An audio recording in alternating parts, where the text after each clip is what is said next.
Okay, hi, welcome everybody. Welcome to my webinar about resume tips and cover letter tips. I'm here with Meredith Gazes. You've seen her name everywhere. We've been throwing it out on our Twitter, LinkedIn, Facebook. She is the Associate Manager for Recruiting, University Recruiting at Oath, and I am the Community Manager here at Uncubed. So we'll just go ahead and get right to it. Meredith, how are you doing today? Good. Excited to answer a variety of questions and talk a little bit about my experience. Perfect. Thank you so much for being here. So tell me just briefly, like, what does your role look like as a recruiter? Yeah. So essentially, I have been at the company for a few years now, and at Oath, I'm across a variety of things that we do. Oath is a media technology company. We own brands from Yahoo Sports to Huffington Post and many in between. So I kind of oversee the recruiting process for all of our brands, whether it's technical, so software engineering, product roles, or non-technical, could be editorial, marketing, etc. So I work with the businesses to bring in talent. I do travel to a variety of universities around the US, and I also do kind of recruiting for some positions as well. So I kind of do everything that touches students as well as recent grads across the business in the US, as well as Brazil and Canada. Oh, wow. Okay, awesome. So you go to a lot of universities. Do you ever recruit from boot camps? Yeah, we do a lot of hackathons, and we've worked with different boot camps in the past. We've had All-Star Code and a few other kind of programs that come in for younger talent. But we will recruit from boot camps. We look, especially on the tech side, for people with project experience. If you've built an app, if you've done something like that from a boot camp, that's extremely valuable. Okay, cool. So what does the process look like? You go to the school? Are these career fairs that you're going to? Yeah, so we have a variety of processes. We do go to, over 25 or so schools per semester around the US, each, fall as well as spring. And, when we go to these schools, we'll do things like tech talks where we'll have our engineers speak with students. We'll do resume review and resume workshops. We'll go to career fairs. We'll do kind of informal table events to meet students in maybe your computer science lobby or your journalism lobby. But we also recruit, online. Obviously, these days, everyone is reaching out on LinkedIn and applying on our careers page. So we're also funneling candidates from there, as well as we have a variety of partnerships that are focused on diversity in the New York area, as well as out in California to get great talent as well. Okay, cool. So when you have a role that you need to recruit for and you're receiving resumes, what does the filtering process look like off the bat? Yeah, I think that for us, the most important thing when we're looking at an intern is if you're actively enrolled in school, or if you're, taking that little bit of a gap and planning to do your master's, that we know we can't hire interns for not, they have to be actively enrolled in a program. So that's the first thing we'll make sure. So really important to make sure your education is clearly listed when you're a student with your graduation year, so there is no confusion. Then we're looking for past internship experience, leadership experience, and if you're more on the tech side, maybe project work, specific languages that so we can kind of filter through that. I will say our technical process does differ slightly from our non-technical. What you look for in a candidate for computer science is different than editorial, but we have recruiters on our overall team, some that are focused on non-technical, others that are focused on technical, that know how to kind of look for specific skills. Okay, great. So I'm sure you receive so many resumes. I'm just wondering, like, what is the average amount of time that you're taking to look at each resume, and what is something that, like, what is something you see that makes you kind of put the resume aside? Yeah. I think that's a great question. So I think that I remember when I first started with recruiting, or I think a company came to my campus when I was in college and said, an average recruiter looks at your resume for 10 seconds. And that's true. I would say, we get thousands of applications for different roles. It's tough to look at all of them, but we do. So, but we can't give 10 minutes to each. I would say the things that pop out first, especially depending on your level, if you're a freshman or sophomore, we're more looking for that leadership experience. If you're a junior or senior, we're expecting to see more internship experience. But things that stand out are obviously a great format, kind of, spelling errors that, come at you off the bat. And that your experience is clearly laid out and that we can see similarities between your experience and the role. So for example, if I'm recruiting for a marketing role and you have experience with the 5 systems I'm looking for, that's a perfect fit and I'll move you across. So always look at the responsibilities or the qualifications section rather to make sure you have the right qualifications. If we're looking for Adobe Photoshop experience, we want to see that on your resume. And that's how you'll kind of be moved through is through the qualifications. But it is true, maybe 10 seconds. When we're on campus, you'll get a little bit more time. All of our engineers actually spend multiple minutes with each candidate at a career fair, part of our kind of policy because we want you to get to know our brand. So that's why if we're ever on your campus, it's definitely great to come. So you're recruiting for roles that range, like you're placing students from freshman year to senior year to recent grad. At what point should these students not have any high school related work on their resume? Yeah, that's something that's actually been coming up frequently because I think a lot of people want to include their leadership experience. For me, I think that once you get to the end of your sophomore year, that's when, or middle of your sophomore year, that's when the high school experience should really kind of fall away. I know there's some great technical high schools around the country that people love to keep on, but if you really want to, from a networking perspective, you can always keep that on your LinkedIn and then include your LinkedIn link so we can still see, the high school, maybe where you're from. But I would say maybe towards the middle of your sophomore year, as you get experience, even if that's being a resident assistant or it's being a tutor on campus, that should be a priority above, you playing a sport in high school, even if that's great too. But hopefully you have other extracurriculars from your professional life or in college that you can add on. And so when people are listing their schools, is it important to you or necessary that they also list their GPA? Yeah, that's a great question. So we do not have a GPA requirement at Oath because we want to see students. There's some students that excel in class. There's some that excel in internships. They excel in leadership. So for us, it's not, we don't look at the GPA. But I would say a lot of companies definitely do. So it's good to put it on, especially when you're an actively enrolled student. I would say once you graduate, most resumes I see for recent graduates will not have GPA unless they had a 3.9 or a 4.0. That's the only time they want to keep it. So I think that when maybe you're more junior, you're actively enrolled in school to have it. And then as you graduate, you can probably take it off. I would say the GPA isn't as much of a priority as the internship experience and things like that. Okay, awesome. And so is it important to you that people list their references at the bottom? And if so, what kind of references would you prefer? Yeah, so for our internships, we actually don't look at references. A lot of times that will come for certain companies later on in the process, maybe when you're close to an offer. So for me, if you have other things to put on your resume page, put that, maybe even put a section of extracurriculars or things like that before you list references. I think that what's really the best way to list a reference is on LinkedIn. You can be endorsed by kind of someone, maybe an old manager. Before you leave any job, you should always send that annoying thing on LinkedIn that reminds your manager or peer to say how great you were, because that's what I'll look for. The first thing I'm looking at, or one of the first things other than your summary that I'm looking at is, has anyone ever said great things about you? Because that's, if they're willing to share it publicly on social media in a place that it's tied to their career, they definitely mean it rather than just a little line on a resume. Okay, got it. And so when you're looking at these resumes, does a graphic resume help or hurt you in the process? Yeah, so for Oath, I think that we have a really great culture right now. We're having a Lunar New Year party upstairs. There's a dragon running around. So at a company like this, we're very laid back and we have a really great culture where a resume like that is great. I know, for example, Tumblr is a brand here and they look for these wild resumes, especially if you're design, for example. Mm-hmm. But at a investment bank or a company of that nature, probably wouldn't recommend as graphic of a resume. I think here it helps you stand out. I've seen really cool GitHub pages. I've seen really cool resumes.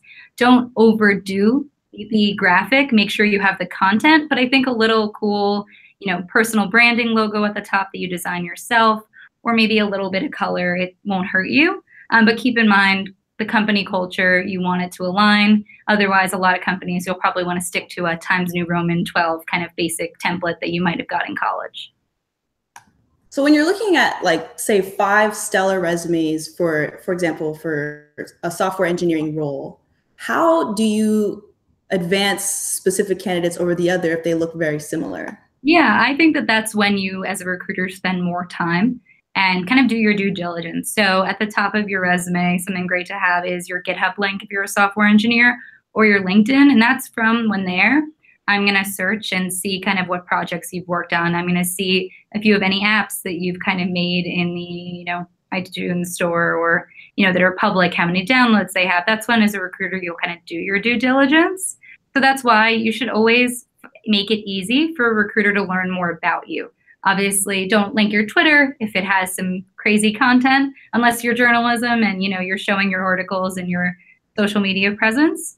That's why I always recommend having a LinkedIn right at the top, making sure it has a link that isn't 70 characters long. Try to shorten it to your name. You can do that in the settings. But that's when we'll look at your LinkedIn or GitHub to see the projects you've worked on. So for the students that are kind of more in the beginning stages, like freshman, sophomore year, and they don't really have side projects, like, what do you recommend that they do so that their resume will stand out? Yeah, that's when I recommend getting involved, with organizations on campus. So, for example, at Oath, we'll go to schools and we'll kind of network with different clubs, whether it's kind of women engineers, NSBE, organizations like that are on campus. So I always recommend joining organizations, whether it's a computer science club, or, if you're on the journalism side, you could kind of join the school newspaper, because then you'll have a higher chance of just having some leadership experience. And then companies are constantly reaching out to these organizations because it's a quick way to meet great students, because they're actively very involved in leaders. So definitely getting involved with extracurriculars on campus. You could always make a blog if you're on the editorial side, make a GitHub, so when you start developing those examples, you can easily transfer them over to those pages. Is it appropriate for technical students to include their class projects if they don't have side projects? Yeah, I think it is. And I think that for us, it's really interesting, especially we just ran a program recently with women in tech that are sophomores and freshmen, and they didn't have, years of experience. But what they did have was their former coursework at that age. So we could know, okay, they've already learned a little bit about JavaScript, or they've learned about C++, whatever it might be. So that way, I definitely recommend putting your projects from classes. I think either way, you've completed them, whether it's personal or work. So anything that you have is great to include. Okay. And then so for cover letters, as a university recruiter, do you get a lot of cover letters? Yeah, I would say we do. I think that a lot of, you still see a lot of cover letters. I think some companies care a lot more about cover letters than others. I will say I work with hiring managers at all of our brands, at Tumblr, at Huffington Post, and you'll see that some brands care more because it's that passion. Companies want to know that you are a brand follower. That means you'll be that much more invested in kind of the work that you do on a daily basis. So I think that it's really great to have a cover letter. The biggest thing that I see that goes wrong is don't have one cover letter template for all. A few weeks ago, I saw a cover letter that had 6 companies listed within it because the person forgot to change out different sentences about why they were interested. It was, I felt really bad for the candidate, but, that shows a lack of attention to detail. Yeah. So it's extremely important that if you are going to have one template, have your mom check it, have your sister, have your roommate, just to make sure that you focus on the company, and, make sure you have a clear reason why you want to work there. And so what in your opinion is an acceptable length for a cover letter? Yeah, I would say it should be about 3 paragraphs. It shouldn't go longer than a page ever.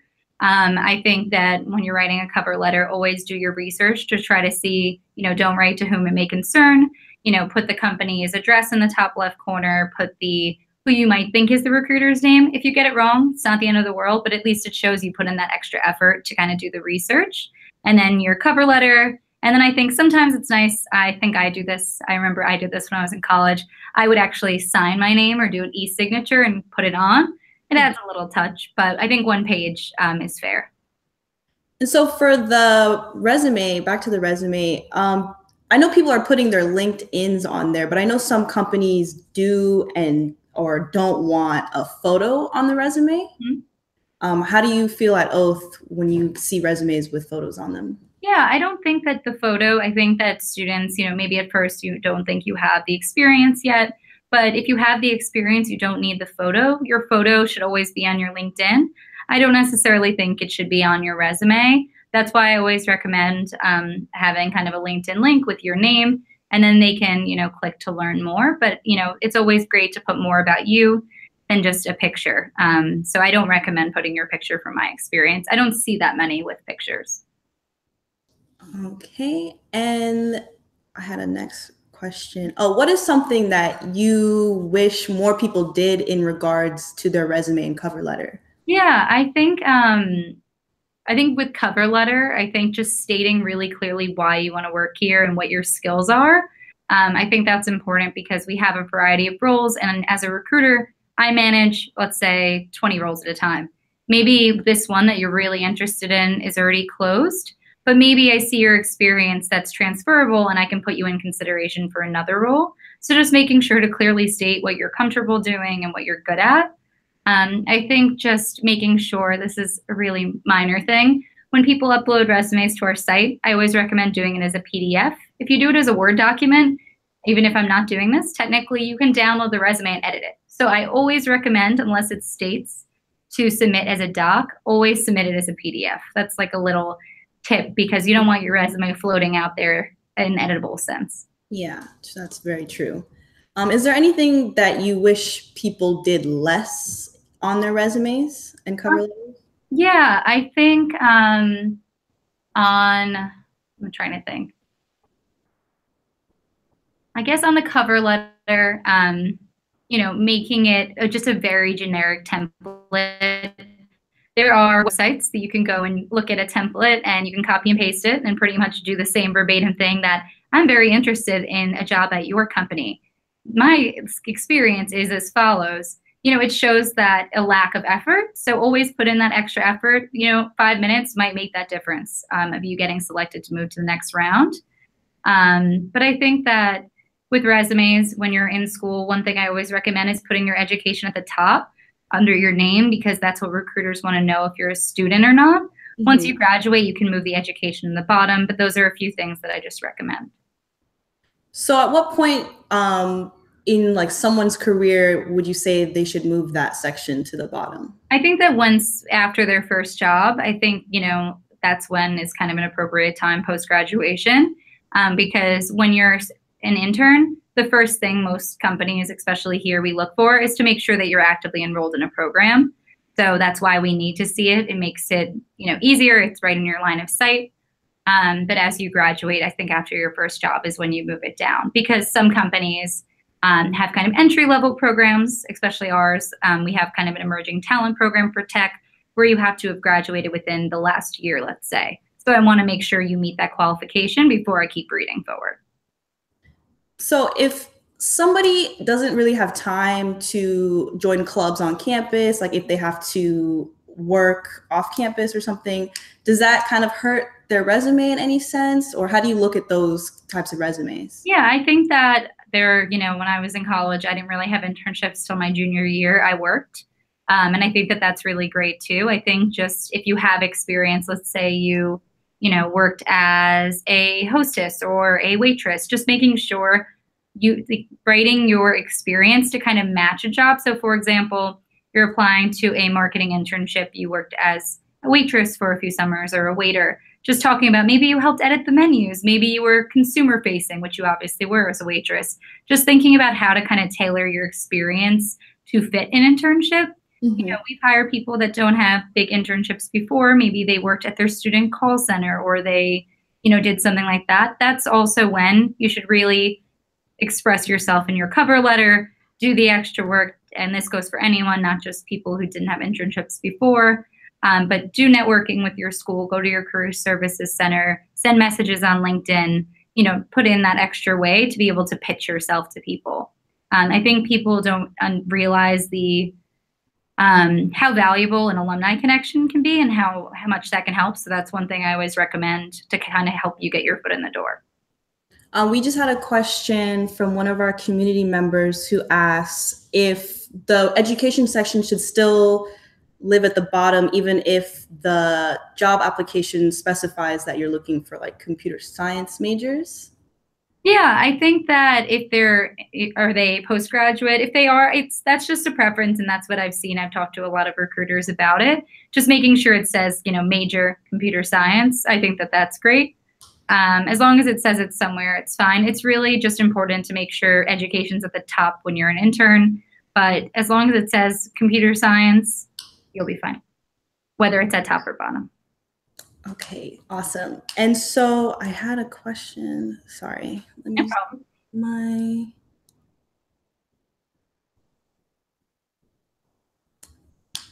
And people are asking to join this. So you talk a lot about hiring for internships. Mm-hmm. You also hire for like entry-level roles. And so does that process look different at all? Entry-level process definitely is a little bit more robust. It'll involve more interviews, and especially on our technical side, it'll involve an on-site interview where you actually come to the office, whether it's our Sunnyvale location or New York or Baltimore, wherever the position lies. Mm-hmm. So it'll be a little bit more robust. For on the tech side, it will definitely involve whiteboarding or some type of technical assessment, or maybe on the editorial side, an edit test or something like that. But all of our processes are really streamlined. And we know that we don't want to drag it out, because obviously if you're a senior, you're really anxious to get that first job. Yeah. So normally it's a quick process. We normally do 2 kind of different rounds, and then from there we can move forward and let you know a final decision. So how do you prefer that people go about following up? Like, do people reach out to you on LinkedIn? Do you prefer that they email you? I know some companies advertise like, do not reach out to the recruiter. What does it look like at Oath? Yeah, at Oath, I think it really varies. We have multiple recruiters on our team, about actually, overall, a lot of recruiters across university as well as full-time. I think it really is a personal preference. Every recruiter is different. Also, keep in mind, every recruiter, no matter the company, works on a lot of positions. They get a lot of messages. I think the one thing I would stress is feel free to reach out through whichever avenue you would like, whether it's email, whether it's LinkedIn. But keep in mind, every recruiter, I think I have about 250 pending requests right now in terms of friends. So just keep in mind, I've got repeat messages from the same person asking why I haven't accepted them. And just be mindful of the recruiter's time. While this is their job, their LinkedIn isn't the only part of their job. Mm-hmm. So, it's really great to reach out once, but, don't follow up every day until you get a response, because that probably, for the most part, recruiters would be less likely to respond. So I recommend if you, apply, you haven't got a response, let's say in a few weeks, feel free to send that follow-up, but, don't continue to send a follow-up every week. Hopefully the recruiter will get back to you in a timely manner, but some positions, I don't have as many positions as I used to, but you could be working on 30 positions at a time, 15 positions, which could mean thousands and thousands of candidates. But all recruiters, especially at Oath, will do our best to get back to you in a timely manner. One thing to note with Oath, if you do apply to any of our roles, you can make a profile online so that you can actually check the status of your applications throughout. So that way you don't have to keep emailing. You'll be able to see if you're at manager's screen or this or that. And I think that's one thing to note for our applicants. You can check right through our system. So how, you said you would prefer if people waited a few weeks to follow up. Is there too late of a time to follow up? Yeah, so it's complicated at any company because every company is a little different. Our applications are on a rolling basis. So once the position's posted, every position varies. We could, have already found a candidate on campus and we're moving to offer, or it could be a little while. It really varies depending on the team. So, that's why I say a few weeks, because it's not really clear for every role. I would say if you see on any applications that there's a deadline, it'd be good to reach out before the deadline, just to get kind of an update. But if there is no deadline, just be mindful when it's a summer internship. Most companies, especially here at Oath, we'll be trying to fill them by April. So, that would be, you don't want to reach out much later than that, because at that point, most of our opportunities could already be closed for the summer.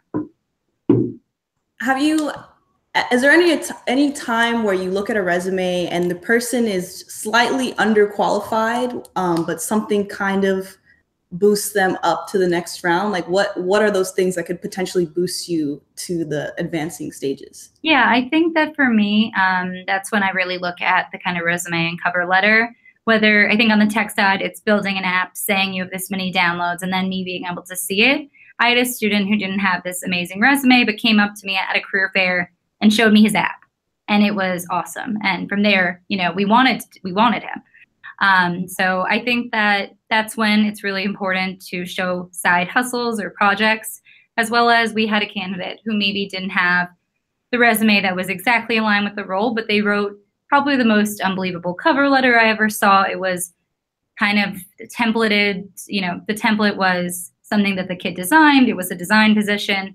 And once we saw that, we obviously move forward because it really stood out. So that's when you put in that extra little bit of effort, on your presentation, in terms of your cover letter and resume. Okay, awesome. And so I'm just wondering if you have any stories kind of similar of like a specific time where you've just seen the most stellar resume where you glance for like 3 seconds and you're like, this person absolutely needs to get hired right now. Yeah, I think for me, that moment definitely happens when I look at some tech resumes, and we partner with a lot of organizations, and there was this one girl specific that I'm thinking about who I clicked on her GitHub, and it was the most beautiful webpage. It ended up being an actual website that she had created, and she, on her main page, it talked about why she made it, how she made it, and the process. Oh. And then on one tab, it showed all of her mentorship experience. And for a sophomore or junior in college to already be mentoring younger women in computer science, that really blew me away, because that's the kind of commitment we want to make here at Oath. And that's the commitment we want to see from employees. So that was something that really stood out because it made not only this person's really talented, it made that emotional connection. You could tell they'd be a really great kind of company asset. So any work you can do showing that you give back.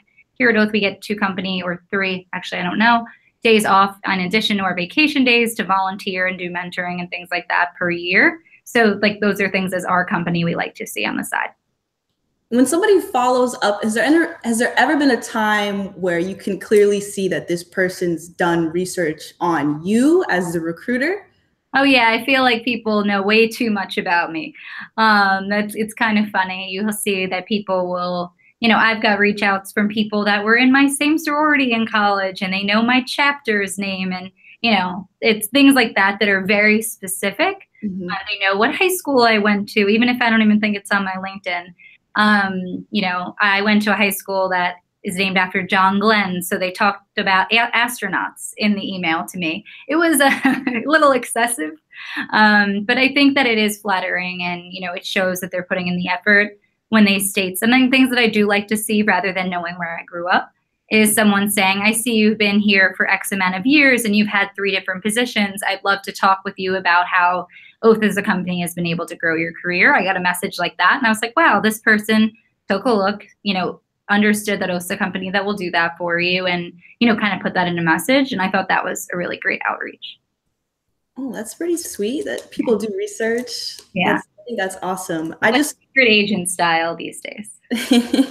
Is there ever been a really drastic fail of a reach out attempt, and what did that look like? Yeah, I've got I didn't go to an event, and for some reason all these people thought I did. So I got all these messages telling me how they met me at this career fair, and that it was wonderful to talk to me, and that we talked about this, and this. And there was no one, I asked my team, and, some people did go, but they must have not known the face. So they just messaged a person from recruiting. Mm-hmm. But it was funny because these messages were so nice and so personal about a conversation. But I was like, I didn't talk to you. So I can't, say anything about your candidacy. I don't know where it is in the process. And also, those are the messages I've got. Sometimes people have got my personal email and message me. And normally That's when it's taken kind of a little too far. I prefer if it's on my work email. Oh, okay, got it. Is your work email listed on the website? No, but at career fairs and things like that, how I end presentations, it'll normally have my email up there for questions. And I think also students are smart. They know that most companies either have first initial, last name, or first name dot last name. Maybe they'll figure out the email code and then the emails will come in. So I know that's a little trick a lot of people do. They'll try it a few times until they get it right. Okay, got it. Well, we're at 6:30, and I know I took a audience member question in the middle of the webinar, but we're certainly open to more questions if anybody wants to ask them in our Facebook group, if you have any specific questions.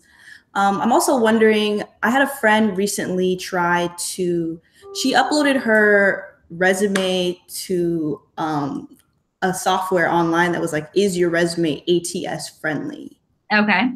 And so what is ATS friendly is like the software kind of reads your resume and it kind of translates it in an easier way. Yeah, so ATS is an applicant tracking system. So every company uses different softwares. There's a variety of them, whether it's Greenhouse, Workday, Smart Recruiters. I could probably go on and on. Some companies have their own ATS that maybe they create. But essentially, that's based on the idea that as a recruiter, I'm Control F and I'm searching for specific buzzwords. So I think that that's a method that on university a little more we don't use, because a lot of times we are finding candidates on campus, or we're familiar with programs, or we see companies that they've interned with. But I know there was a period of time where everyone was really worried about making sure they have the right buzzwords. So led, organized, planned. I wouldn't worry so much about that. I would just worry that everything is spelled right and that your education's clearly listed, whether it's bachelor's, master's, associates, etc. And also when you have all those different buzzwords of what you do, try not to use assisted, assisted, assisted, assisted. I think I see that with a lot of students. People like take ownership for what you do. You don't just assist, you lead. Oh, got it. And I know like I was talking to a different recruiter, and they were mentioning how the resumes that they see a lot say leadership, leadership, leadership, but sometimes they are looking for people who are more collaborators. Okay. I think I like a good mix, whether it's, I think when I'm looking at candidates, I like to see you led something, you worked with a team, you were able to work with different types of people too, is really important at every company. I actually just got out of a 3-day leadership training, and you learn about the Myers-Briggs type personalities. Mm-hmm. It's really important to know how to work with different types of people. And I think that, whether I could go into that, but so I think, collaborated is a great word, but, in every job, you'll work alone, you'll work with a group, you'll work with maybe people across the world. So the more ways that you're able to show that, the better. Okay. And so for the people that, this is kind of going back to like what happens if you don't have that much experience. Yeah. Say you're applying for a technical role and somebody puts that they're on the soccer team. Are you just looking for like, what are you drawing from them saying that they played soccer, and how are you translating that into like somewhat that they'll be a good fit in a role? Yeah, I think that actually, just because you're talking sports, I think that if you're an athlete, it's a great thing to include, because especially I see it a lot in our sales teams, that competitive nature is really important. If you were a captain, if you were the defensive captain, I played soccer growing up. But whatever it might be, I think that, it's always great to put about that. Also, if you're applying for a company like Yahoo Sports, they probably want to see that you're an athlete. Or that you have a general interest. So I think it's always great to put athletics or any extracurriculars, But also one thing to keep in mind when listing extracurriculars, really great to do them, but make sure as a recruiter, I am very assimilated in the university space. I know probably too much about universities. It scares my friends. But one thing to note is not every recruiter at Oath, we're great. We know it. We know all these organizations. But not every recruiter is going to know a little abbreviation for a organization on your campus. So for example, if you're involved in PRSSA, so Public Relations Society of America, list that out, because most recruiters might not even know what that means. Or if you're a part of NSBE, list that out, National Society of Black Engineers, so that the recruiter knows. I think a lot of times as a student, you use whatever school it might be, their jargon, their language, and a recruiter that maybe is on the other side of the country, you go to a small school somewhere, they probably won't have an idea. So anything you can elaborate on, whether it's an organization you're a part of, a club, is really great, unless it's as clear as computer science club. Yeah. Try to elaborate a little bit. I've seen some people include like an interest section. Does that really do anything? Hurt, hinder? Can it possibly boost? Can it, have their resume moved over? Yeah, I think that I've seen all types of interest section. I've seen people who love to cook. I've seen people who love to travel. I think if you don't have anything to put and you're still junior, feel free to put it. But if you have internship experience, that should always be prioritized, or leadership experience clubs. It shouldn't be, if you have the space, feel free, but it shouldn't take the place of something else. I think also with experience like that, make sure whatever you're listing as an interest is appropriate. We're a company that loves technology. We have a lot of sports brands. We have big partnerships now with Verizon, with the NBA, and, we streamed the Super Bowl, so the NFL as well. So for us, it'd be great if you had sports, it's related. But just keep in mind, don't throw something totally into left field like knitting if it's not at all related. But I think if you're a computer science person and your big interests have to do with building computers or, something like that, it won't hurt you. So I know like once you're like really in the workforce and you see that somebody has held multiple positions, it can be kind of questionable. But when you're in the university stage and you're trying to figure out like what your interests are, how do you avoid that like those positions coming off bad? So how can I hold multiple positions while also kind of emphasizing that I'm still figuring out what I want to do and not just kind of disinterested in my work? Yeah. So do you mean like being involved in multiple clubs at a time or things like that? So I'm just saying, like, if I have tons of different summer jobs that I include on like my resume, does that hurt me? Because I know later on in life, companies don't want to see that you have worked like at too many places, basically. And I think that when you're an intern, like it's important to show you've had a variety of experience. I always tell people while interns are, how you can find out if you like something, they're the most beneficial any work when you're in college to show you what you don't like. I think that's one like common misconception. People think I take an internship, I'm a journalism major, it was in video, I have to stay in video forever. I think that it's really valuable to be well-rounded. So I wouldn't worry about that. The more experience at this age, the better. I think when you graduate, that's when people think more about that whole job hopping mentality. People think millennials will only stay at your company a year, and that's something that companies don't want. They want you to stay and grow with the company. But I think that in college, and right when you're graduating, if you're doing some freelance work, I think it's totally fine. But, it's really important to find that right company that you can stay at and kind of grow at and have multiple positions at one company, rather than, multiple positions at all over the place. And so when you are looking at resumes and you see that there is, say somebody just graduated, and you mentioned earlier that you like to see if there is a gap, that they're working towards something. Yeah. How can students effectively communicate that on their resumes? Yeah, so if you're saying, so for example, a lot of bachelor students in computer science go on to get their master's. So a lot of times we'll see resumes that say, education, bachelor's, graduating in May, let's say for this May, and then they're applying to an internship, and I'm confused why. If you don't know what school you're going to yet, what I recommend doing is including an objective. I know objectives aren't that, I think some people love objectives, some people don't. I think in that case, that's a great way, either on your cover letter or both, your objective as well as your cover letter, to say, looking for an internship for the summer of 2018 before I enroll in my master's program in fall of 2018. That way it's explicit, it's clear, the recruiter doesn't have to go looking for it, because we know you're not deciding your master's program in January, February. You're still probably getting acceptances as we speak. So, and as soon as you figure out your school, definitely list that. So do you need to have an objective? Because I mean, the way that I was kind of taught to, craft a resume, like I had to have my objective at the top, but it sounds like maybe that's not necessary for some people. I think that objectives, it's very much a recruiter preference, so I don't want to generalize too much. I think objectives are very important when you're making kind of a career change.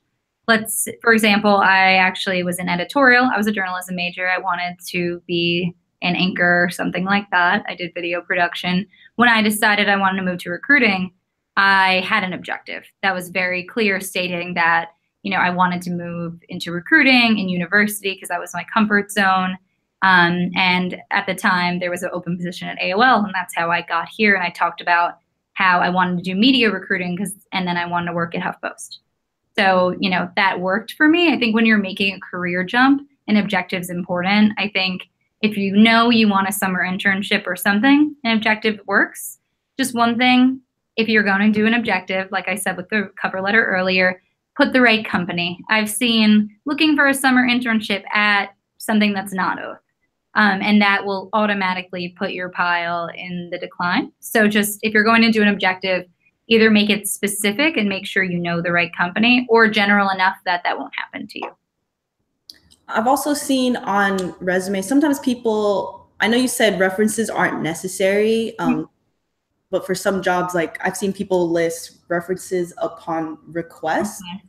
And I've also read articles that say like not to do that. I've seen articles that say you should do that. So what is your opinion on the matter? Yeah, I don't think references are not necessary. I think that there's other things to include, like a LinkedIn link, a GitHub link, or your experience,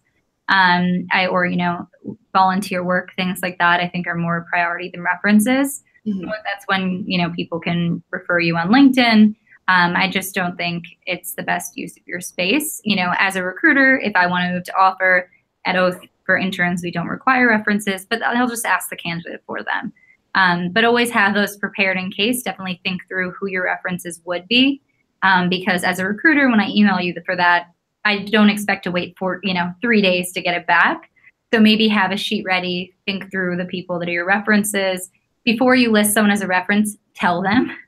I've been listed as like everyone's reference because people know I'm in HR. I'll say the right things.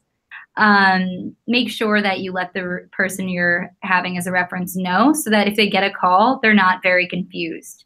Also, send them the link of the job that you're in consideration for so they can speak about your experience and what you did with them in comparison to the role. But yeah, references just good to have on the side in case. And so we're coming down to the last 3 minutes here. We don't have any extra questions from the audience at this time. So I was wondering, I know I already asked you a lot about about tips, but any other general information, recommendations for students, for recent grads that you might have in the last 3 minutes? Yeah, I think for me, the biggest thing that I didn't do enough of in college, as well as when I graduated, networking. And I think also when you get comfortable in a job, you should always be networking, even if it's not for a career opportunity. You never know how people in your circle might end up helping you, whether it's in any way, whether it's professional or personal. So I think just never stop networking. Your alumni base is a great place to start. Organizations that you're in that are similar. It never hurts to send a cold call, a cold LinkedIn message saying, "Hi, my name is Meredith. I saw you also went to X university. I'd love to set up some time or grab coffee to chat with you to learn more." A little message for some people can go a long way. I will say recruiters get thousands of messages, but maybe a senior VP at a company, or not senior VP, let's say a manager at a company, probably doesn't. So, you could reach out to someone from the business and they could get right back to you. So I think just network always, go to events on your campus when companies come, always attend, because you never know. And just always be open to learning new things, because, you're never too old to stop learning. I was just tagged in a different thread. Somebody wants to know, does Oath sponsor visa for international students to work in the US? Yes, they will. So we will work with students that are on, F1 visa and things of that nature. Normally if you're actively enrolled, CPT or OPT, things like that. But that's something that the recruiter would talk to you about upon offer and things like that. And then real quick, someone says, I'm going to graduate with my master's degree in CS May 2018. Am I eligible to apply for summer 2018 internships? If you're graduating in May 2018, what you'd be qualified for as a master's candidate is a software dev engineer 1 position. You could find it on our careers page, oath.com/careers. And, you can always, what we call our entry level is emerging talent. So you can always see if there's anything that's listed as that, but you have to be considered for post-grad roles. Okay, thank you so much, Meredith. I know you have to go. I really appreciate everything that you had to say today. Yeah, of course. Thanks, everyone. And if you have any follow-up questions, feel free to find me on LinkedIn. Okay, bye. Bye.